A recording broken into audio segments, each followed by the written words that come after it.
Student, welcome in Mishra success classes. 12th class के civics chapter number second. आज हम बात करेंगे सोवियत प्रणाली। सोवियत प्रणाली यानी दूसरी दुनिया की बात करेंगे। आप सभी जानते हैं कि सेकेंड वर्ल्ड वार हुआ और उसके बाद पूरी दुनिया दो भागों में बट गई। पहली संयुक्त राज्य अमेरिका और दूसरी सोवियत संघ। तो आज हम किसकी बात करेंगे? सोवियत संघ की। सोवियत संघ में सोवियत प्रणाली क्या है, आज इसको समझेंगे। तो जैसा कि आप देख पा रहे हैं कि सोवियत प्रणाली जो था पूरी तरह से समाजवाद पर आधारित था। यानी सोवियत प्रणाली में एक ही पार्टी का अस्तित्व था, कोई एंटी पार्टी नहीं थी, कोई दूसरी पार्टी नहीं थी। सोवियत संघ समाजवाद पर आधारित एक प्रणाली था और यह साम्यवादी शासन प्रणाली था। इस प्रणाली को सन 1917 यानी 1917 के समाजवादी क्रांति के बाद लोगों ने जो क्रांति किया उसके बाद ये अपनाया गया और यह क्रांति पूंजीवादी व्यवस्था के विरोध में हुई। पूंजीवाद को लोगों ने पसंद नहीं किया और उसके विरोध में ये साम्यवादी क्रांति हुई। तो यह क्रांति के परिणाम स्वरूप समाजवादी सोवियत व्यवस्था को अपनाया गया। तो ये पॉइंट आप लोग ध्यान रखना कि सन 1970 के समाजवादी क्रांति के बाद, इस क्रांति का नाम याद रखना, समाजवादी क्रांति के बाद सोवियत संघ अस्तित्व में आया और इसी के साथ जब ये व्यवस्था अपना ली गई तो इसकी कुछ विशेषताएं भी थी, कुछ अच्छाइयां भी थी। तो उन अच्छाइयों के बारे में आज हम जानेंगे कि इसकी विशेषताएं क्या है। तो नंबर 1, राज्य एवं पार्टी के संस्था को महत्व। सोवियत संघ की जो प्रमुख विशेषता थी वो ये थी कि राज्य को प्रमुख महत्व दिया जाता था।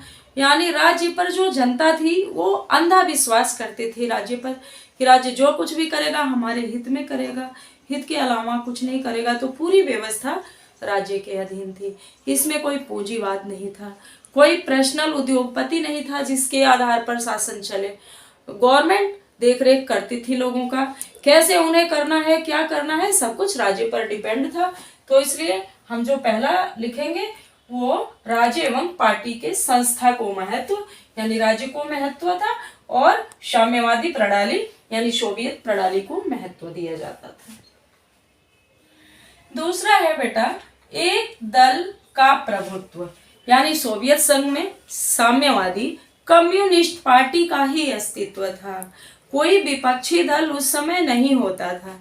जैसा कि आज आप लोग भारत में देख रहे हैं कि क्या है, बीजेपी सत्ता में है और कांग्रेस एंटी पार्टी के रूप में है, विपक्ष में बैठी हुई है। लेकिन उस समय कोई विपक्ष में नहीं था, बस कम्युनिस्ट पार्टी थी, साम्यवादी पार्टी थी जो कि सोवियत संघ में प्रचलित थी। तो इसीलिए एक दल, यानी दल कितने थे? सिर्फ एक था, अनेक दल नहीं थे। अब तीसरे पॉइंट को देखेंगे। तीसरे पॉइंट में हम देखते हैं कि योजनाबद्ध अर्थव्यवस्था। जो अर्थव्यवस्था थी वहां की वो पूरी तरह से राज्य के नियंत्रण में थी।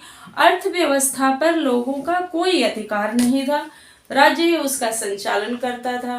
किस तरह से क्या करना है ये सारी नीतियां राज्य के अधीन होती थी। चौथा पॉइंट है हमारा दूसरी दुनिया। पूर्वी यूरोप सोवियत संघ का गणराज्य है। आप जानते हैं कि जब युद्ध हुआ, बर्लिन की दीवार खड़ी की गई तो यूरोप को दो भागों में बांट दिया गया, पूर्वी यूरोप और पश्चिमी यूरोप। पश्चिमी यूरोप के देश संयुक्त राज्य अमेरिका की तरफ चले गए और पूर्वी यूरोप के देश सोवियत संघ की तरफ आ गया। तो ये वही कह रहा है कि पूर्वी यूरोप को सोवियत गणराज्य जो है दूसरी दुनिया के नाम से जाना गया। तो ये जान लेना बहुत जरूरी है, कई बार एग्जाम के क्वेश्चन में भी आ जाते हैं। पहली दुनिया से आपका क्या तात्पर्य है, दूसरी दुनिया से क्या तात्पर्य है। तो इस चीज को आप लोग अच्छे से समझ लो कि पहली दुनिया मतलब संयुक्त राज्य अमेरिका और दूसरी दुनिया यानी सोवियत गणराज्य। अब हम 5 नंबर के पॉइंट्स देखेंगे कि महाशक्ति के रूप में उदय। अमेरिका के अतिरिक्त संघ का अर्थव्यवस्था जो था सोवियत संघ का, वो पूरी दुनिया में एक महाशक्ति के रूप में उभर के सामने आया। यानी पहली जो शक्तिशाली देश थी वो कौन सा था? संयुक्त राज्य अमेरिका। और अमेरिका के बाद जो अस्तित्व में आया तो सोवियत संघ आया। तो इस तरह से ये महाशक्ति के रूप में विश्व पटल पर उभर कर सामने आया। और जो हमारा नेक्स्ट पॉइंट है 6 नंबर का, वो संपूर्ण रोजगार एवं राज्य का नियंत्रण।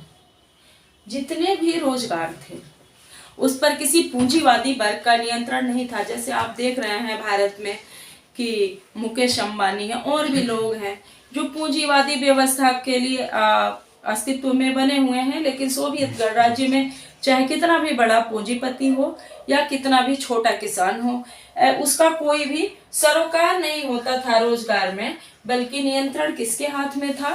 राज्य के हाथ में होता था। राज्य ही डिसाइड करता था कि कौन सा उद्योग कहाँ पर लगाया जाए, कितनी उसकी इनकम है, कितना क्या है, किसको क्या वर्क करना है। तो इस तरह से राज्य का नियंत्रण था। नेक्स्ट है हमारा 7 नंबर पॉइंट, जन कल्याण पर बल। जन यानी जनता, कल्याण मीन्स भलाई, यानी लोगों की भलाई पर सोवियत संघ बहुत ज्यादा बल देता था। जो राज्य था वो लोगों के हितों के बारे में सोचता था।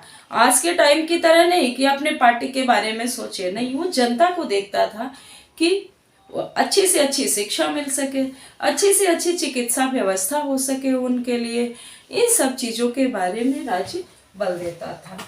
नेक्स्ट है हमारा विकसित परिवहन प्रणाली। अब जैसा कि आप जानते हैं कि सोवियत संघ का उद्योग धंधा बहुत विकसित था, तो उद्योग को चलाने के लिए, कच्चे माल फैक्ट्री तक पहुंचाने के लिए और कंपनियों से बने हुए मालों को लोड करके बाहर भेजने के लिए, आयात निर्यात के लिए या दूसरी जगह पहुंचाने के लिए यातायात का होना बहुत ही जरूरी है। तो सोवियत गणराज्य में 1917 में भी, देखिए कितने पहले की बात बताई गई है, कि संचार की जो प्रणाली थी, परिवहन का जो सुविधा था वो बहुत अच्छा था। बंदरगाह थे, रेल यातायात था, सड़क परिवहन था। तो इस तरह से संचार प्रणाली बहुत ही विकसित था। 9 नंबर है हमारा विशाल ऊर्जा संस्थान। यानी सोवियत संघ में ऊर्जा का विशाल संसाधन मौजूद था, जिसके जरिए पावर हाउस यानी बिजली उत्पादन का भी कार्य होता था। तो ऊर्जा बहुत थी उस टाइम पे, जिसमें कि खनिज तेल, इस्पात और मशीनरी जैसी उद्योग बहुत उन्नत स्तर पर थे। 10वां है हमारा विकसित और घरेलू उद्योग। यानी 1917 में भी जो उद्योग थे वो बहुत ज्यादा विकसित थे और घरेलू थे। घरों में पिन से लेकर और जहाज तक बनाए जाते थे, यानी सुई से लेकर मोटर कार, जहाज, सारी चीजें सोवियत संघ में बनाई जाती थी और सभी लोग रोजगार करते थे। एक बच्चे से लेकर बूढ़े तक सब लोग अपने अपने कामों में लगे रहते थे। अब नेक्स्ट और लास्ट पॉइंट है हमारा सुनिश्चित जीवन स्तर। सुनिश्चित जीवन स्तर का मतलब है कि जितनी भी पब्लिक थी वहां पर, सभी का जीवन स्तर एक सामान्य श्रेणी में था। ऐसा नहीं था कि जो अमीर है वो और अधिक बहुत अमीर है कहीं और कोई बहुत ज्यादा गरीब है। तो इस तरह का नहीं होने का रीजन था कि पूंजीपति वर्ग के हाथ में शासन नहीं था, शासन राज्य के हाथ में था, जो समान रूप से सबको सुविधाएं और संसाधन मुहैया कराता था। तो इस तरह से जीवन स्तर सुनिश्चित था। एक ही स्तर के लोग वहां पर जीवन यापन करते थे, ना तो बहुत अधिक धनी लोग थे और ना ही बहुत अधिक गरीब लोग। तो आज आप लोगों ने इस वीडियो के माध्यम से ये जाना कि संयुक्त संघ का यानी सोवियत संघ का शासन प्रणाली कैसा था। तो ये हेडिंग्स आप लोग याद रखेंगे, बहुत ही इंपॉर्टेंट क्वेश्चन है। वीडियो आप लोगों को अगर अच्छी लगे तो लाइक ज़रूर कर देना, क्योंकि वीडियो बनाने में बहुत मेहनत लगता है और जब आप लोग लाइक करेंगे, सब्सक्राइब करेंगे तो हमें भी मोटिवेशन मिलेगा और इससे भी अच्छी अच्छी वीडियो बना के हम आप लोगों के एग्ज़ाम की तैयारी में आप लोगों का सहयोग कर पाएंगे। तो थैंक यू।